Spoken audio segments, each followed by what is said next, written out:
SCP-051 y SCP-051-A deben mantenerse en una instalación de contención sellada. SCP-051-A se mantiene dentro de una caja de documentos bajo llave, con clima controlado y una ventana de visualización para evitar la degradación de su material. Cualquier miembro del personal, con la excepción del personal femenino embarazado o no estéril, que podría no estar al tanto de un embarazo en etapa temprana, puede acceder a SCP-051 siempre que se presente una solicitud con anticipación y la administración del sitio lo autorice. SCP-051 es un maniquí anatómicamente correcto de una hembra humana de 25 centímetros, tallado en marfil con rasgos típicamente asiáticos. El análisis microscópico muestra que el cabello de la cabeza es cabello humano. La muñeca tiene articulaciones en los hombros, las caderas y las rodillas. El área del estómago de la muñeca es completamente removible, como un gorro de marfil, exponiendo una caja torácica y órganos detallados, junto con un feto de marfil de 2.5 centímetros, conectado a la figura principal por un cordón umbilical de cuero. Cuando se le presenta a una mujer embarazada, SCP-051 tiene varios efectos mortíferos sobre el embarazo, que generalmente resultan en una expulsión espontánea del bebé. Los informes indican la presencia de unas leves convulsiones cuando se retira el tapón abdominal y se extrae el producto. Esto da lugar a náuseas y calambres alrededor de 5 minutos después de extraerlo, sangrando en el área íntima, que comienza por ligeras manchas y puede progresar a hemorragia dentro de la próxima media hora, y la expulsión involuntaria del producto entre las 2 y las 24 horas en la mayoría de los casos. Los registros médicos indican que los fetos expulsados presentan algunos defectos graves. Los embarazos llevados, logrados después de la exposición al modelo, han resultado en el nacimiento de niños gravemente deformados, incluidos fallecimientos de madres y bebés después del nacimiento registrado por el médico partero. Los testigos que han visto estos niños mostraron signos de un trauma emocional severo que fue aliviado después de las entrevistas de la fundación mediante la administración de un amnésico de clase A. SCP-051-A es un fragmento de texto en papel de arroz que fue descubierto con SCP-051. El texto que sobrevivió está escrito en tinta de origen vegetal que data del siglo VII, y los caracteres han sido identificados como japonés antiguo. La traducción reveló que el texto forma parte de una oración contra los demonios que atacan a los niños que están por nacer. El conjuro ordena a las entidades o demonios a entrar en el maniquí, en lugar de la madre, y afirma atraparlos ahí. Sin embargo, el paso de los siglos ha degradado casi por completo la tinta y el papel, lo que hace que el conjuro sea parcial o totalmente ilegible. SCP-051 y SCP-051-A fueron descubiertos en una caja que contenía varios artefactos japoneses, entregada anónimamente al museo en 1938. Después de 60 años y un número de incidentes causados por el contacto entre el maniquí y secretarias, investigadoras y estudiantes, un agente del personal infiltrada en los archivos del museo identificó sus propiedades y lo tomó para ser estudiado por la fundación. El Dr. Ehrenfeld era el médico a cargo del fallecimiento de Martha Museo 2 de enero de 1942. Esta entrevista se realizó fuera del sitio, ya que el Dr. Ehrenfeld era un residente del centro de enfermería. En el momento de la entrevista, tenía 95 años y estaba físicamente enfermo, aunque conservaba la mayor parte de sus facultades mentales. Se administró un amnésico clase A después de la entrevista. Gracias por recibirme, doctor. De nada. He sobrevivido a la mayor parte de las personas a las que les gustaría escuchar esas historias. Por otra parte, Seguramente habrían pensado que estaba diciendo mentiras o cayendo en la demencia. Ahora puedes pensar lo mismo, pero a mi edad no me importa. ¿Puede decirme qué recuerda de los hechos del 2 de enero de 1942?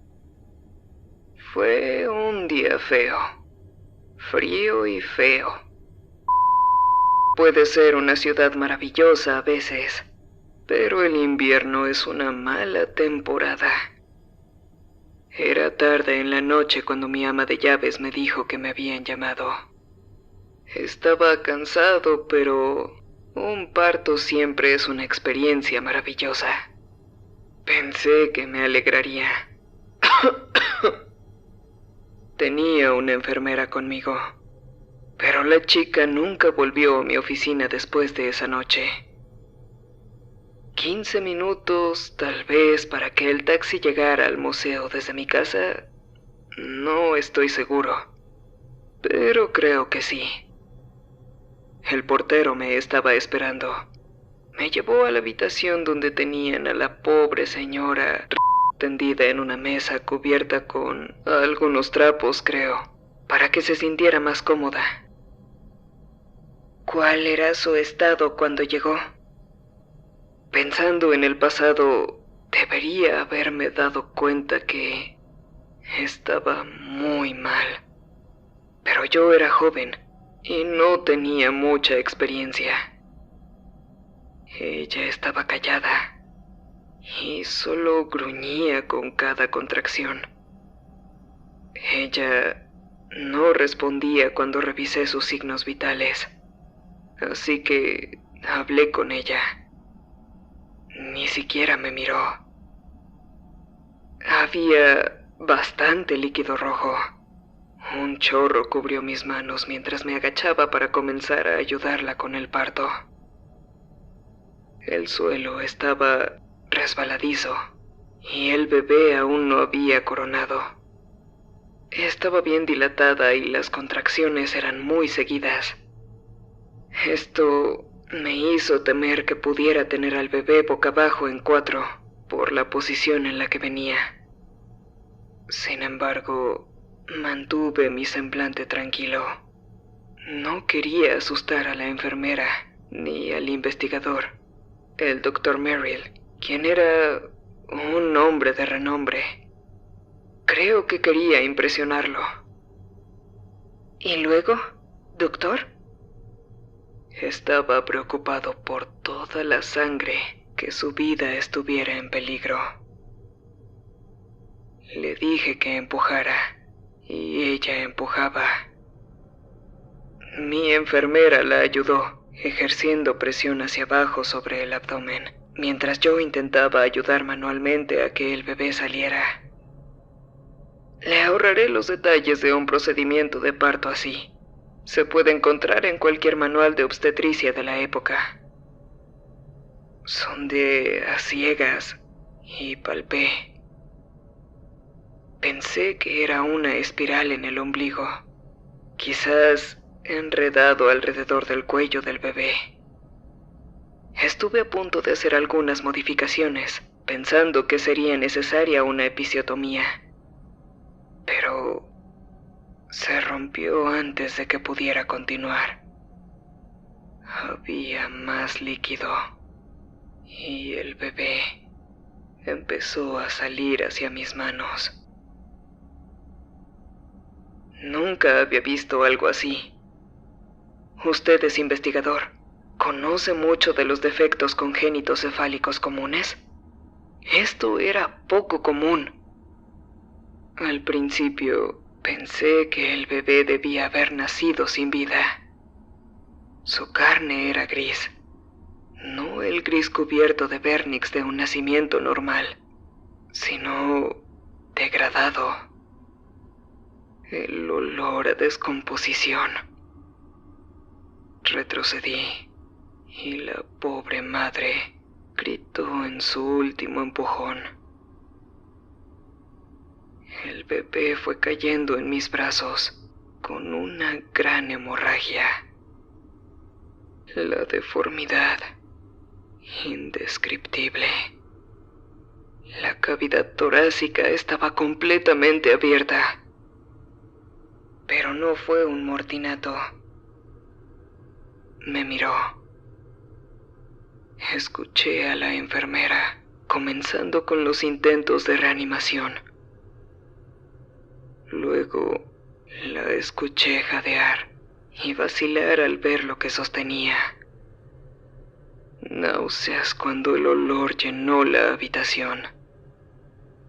Traté de soltar a la criatura, pero se aferró a mis manos. Sentí que mi piel comenzaba a ampollarse y a agrietarse. Es extraño lo claramente que puedo recordarlo. A mi edad, a veces ni siquiera puedo recordar qué cené. El bebé tenía casi el doble de la longitud de un feto viable normal a los 8 meses. Su parte inferior del cuerpo, segmentada.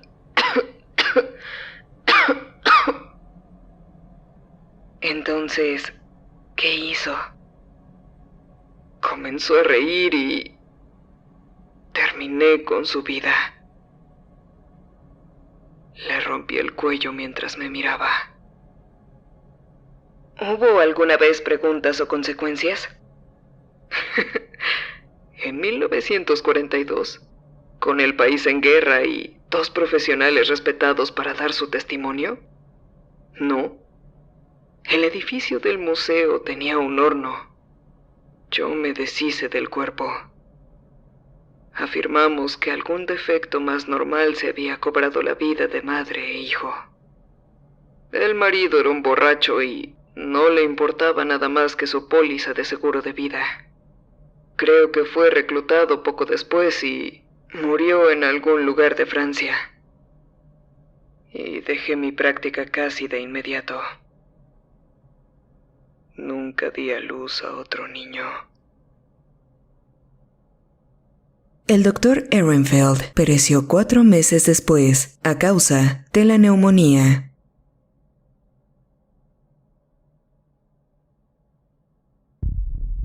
Muchas gracias por haber visto este video. Espero que haya sido de tu agrado. Agradecería mucho que dejaras tu like y lo compartieras. Si eres nuevo por aquí, te invito a que te suscribas y actives la campana de notificaciones. Cualquier amante del terror es bienvenido. Enfrentando tus miedos, yo soy